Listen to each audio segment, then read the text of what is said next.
Hello, my name is Nathan Levitt. Today I will be discussing ethics in instructional design from a biblical perspective.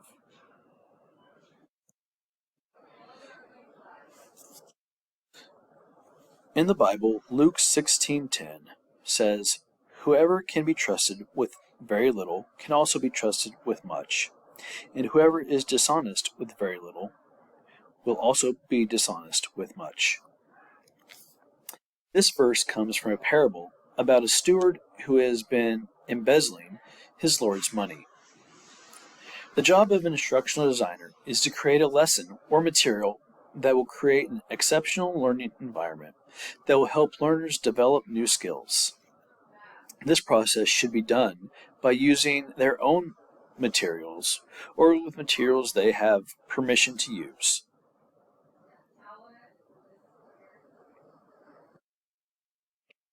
Digital citizenship.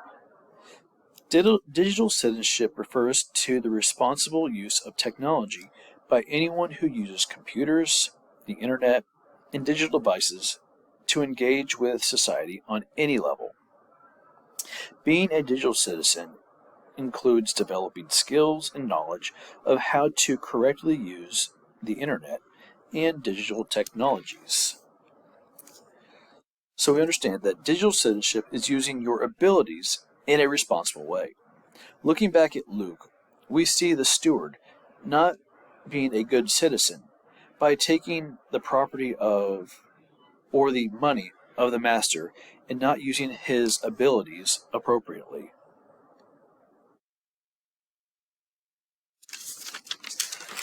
Cyberbullying. Cyberbullying is aggressive behavior on social networking sites conducted by a group or individual repeatedly over time.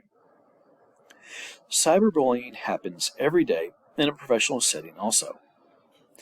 In a professional environment, it can be described as a negative behavior stemming from the work context and occurring through information and communication technology. Thinking about Luke 16:10, if a person is aggressive or someone that does not treat others with kindness and respect, it will show in all aspects of their life. An instructional designer must treat everyone they work with kindness and respect.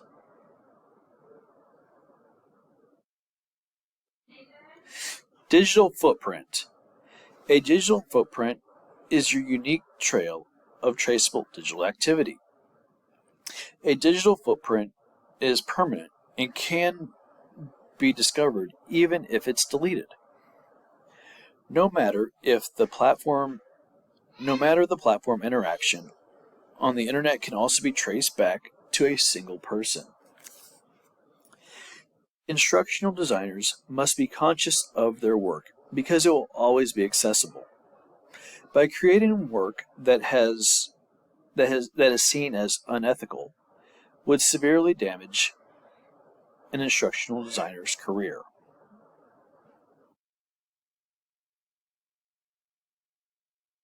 Protecting privacy. It does in the K through 12 educational setting and through higher education, protecting a student's privacy is important. It can be done in a number of ways. One should not share images that contain a student's face. Teachers should not share locations of students, and be aware of privacy policies. Instructional designers must be conscious of their work because it does not matter if a person is working at a school or with a private business. Keeping the learner's information private should be in the utmost importance. Teachers should be aware of parents that do not wish for their students' image to be posted on social media or used on bulletin boards within a classroom. Intellectual property. Copyright is designed to protect the original author of any type of work. Students and professionals in instructional design must clearly understand copyright laws. It is everyone's responsibility to inform others of copyright infringement. When in doubt, cite it out.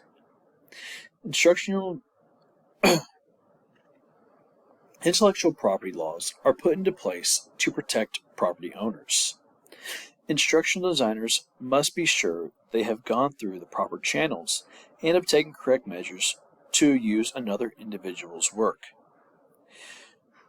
This type of information could be trademarked, it could be copyrights, patents, or trade secrets.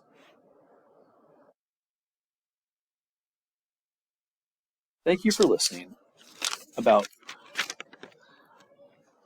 ethics in instructional design from a biblical perspective.